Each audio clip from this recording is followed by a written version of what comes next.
नमस्कार फ्रेंड्स, स्वागत है आपका ओमान न्यूज हिंदी में एक बार फिर से। ओमान ने अपने सीमाओं को एक सप्ताह के लिए क्लोज कर दिया था, सील कर दिया था। ना कोई जा सकता है ना आ सकता है।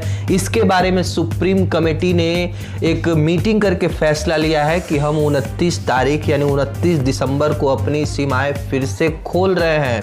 लेकिन इसके साथ ही कुछ नियम और शर्तें हैं वो फिर से लागू हो गई हैं। क्या वो नियम और शर्त हैं, क्या रूल एंड रेगुलेशन है? सबसे पहले यदि आप ओमान आने के बारे में सोच रहे हैं तो जो पीसीआर टेस्ट हटा लिया गया था उसको वापस से लगा दिया गया है। यानी ओमान आने से पहले आपको अपने देश से 72 घंटे के अंदर पीसीआर टेस्ट करवा करके ही ओमान की फ्लाइट में चढ़ना है। और ओमान आने से पहले आपको तारसुद प्लस एप्लीकेशन को डाउनलोड करना है और इसके साथ ही आप जैसे ही एयरपोर्ट पे आएंगे फिर से आपका कोविड-19 का टेस्ट होगा। उसके बाद 7 दिन के आपको संरोध में रखा जाएगा, क्वारंटीन में रहना होगा ब्रेसलेट पहन करके। उसके बाद 8वें दिन आप अपने काम के लिए कहीं भी ओमान में जा सकते हैं।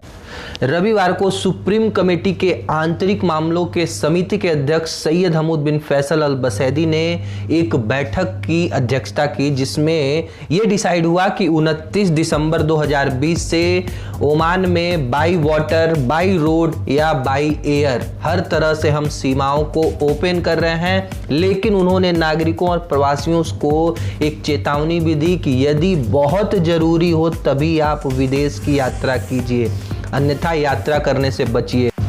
ओमान के स्वास्थ्य मंत्री डॉक्टर अहमद मोहम्मद अल सईदी ने ओमान के इम्यूनाइजेशन ए प्रिवेंशन थीम के तहत कोविड-19 के खिलाफ टीकाकरण का अभियान, राष्ट्रीय अभियान ओमान में शुरू हो चुका है। और इसके तहत स्वास्थ्य मंत्री ऐसे पहले व्यक्ति हैं जिनको ये कोविड-19 का पहला टीका लगाया गया। वर्ल्ड हेल्थ ऑर्गेनाइजेशन के कार्यकर्ता के द्वारा स्वास्थ्य मंत्री को यह पहला टीका लगाया गया है और यहीं से टीकाकरण का अभियान स्टार्ट हो गया है। स्वास्थ्य मंत्री ने बताया कि हमारे जो स्वास्थ्य कार्यकर्ता हैं वही ही असली हीरो हैं। उनके बिना ये जो मानवता है, ये जो समाज है, इसको बचाना नामुमकिन है। क्योंकि जितनी लगन और जितनी मेहनत, जितनी शिद्दत के साथ ये समाज की सेवा करते हैं, किसी भी बिना किसी कोविड-19 से डरे हुए हर चुनौती का सामना करते हैं, तो सच्चे हीरो वही हेल्थ वर्कर हैं जो इस समय कोविड-19 के खिलाफ एकदम मजबूती से टिके हुए हैं, वो चाहे किसी भी देश की बात करें तो। स्वास्थ्य मंत्री ने अपने बयान में बताया कि कोविड-19 वैक्सीन का पहला बैच, जिसमें 15,600 खुराक शामिल थी, हमने रिसीव कर लिया 24 दिसंबर को। और जनवरी के महीने में हमें 28,000 खुराक और मिलने की उम्मीद है। इस टीके की कम से कम 2 खुराक किसी भी व्यक्ति को लगना अनिवार्य है।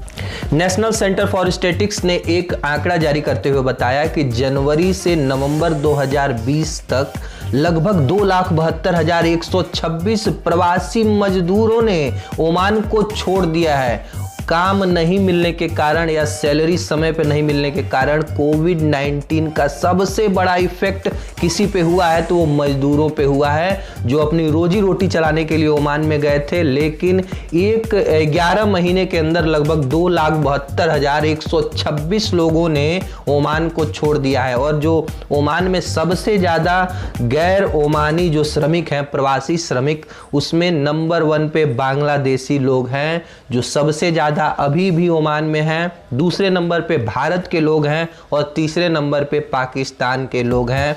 लगातार श्रमिकों की संख्या घट रही है।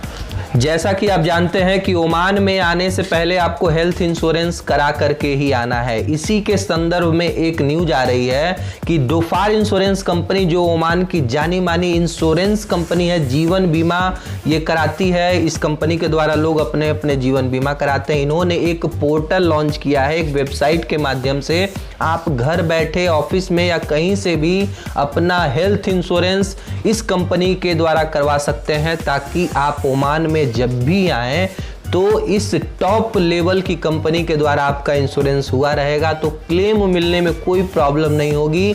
और ये जो कंपनी है लगातार 3 दशकों से ओमान के लोगों की सेवा में हाजिर है। और इस अवसर पर इस कंपनी के सीईओ सुनील कोहली ने बताया कि हम इस नए पोर्टल को लॉन्च करके काफ़ी खुश हैं, जिससे जो हमारे कीमती ग्राहक हैं अपने घरों से, कहीं अपने ऑफिस से भी कोई भी जीवन बीमा या फिर हेल्थ इंश्योरेंस आप आराम से करवा सकते हैं।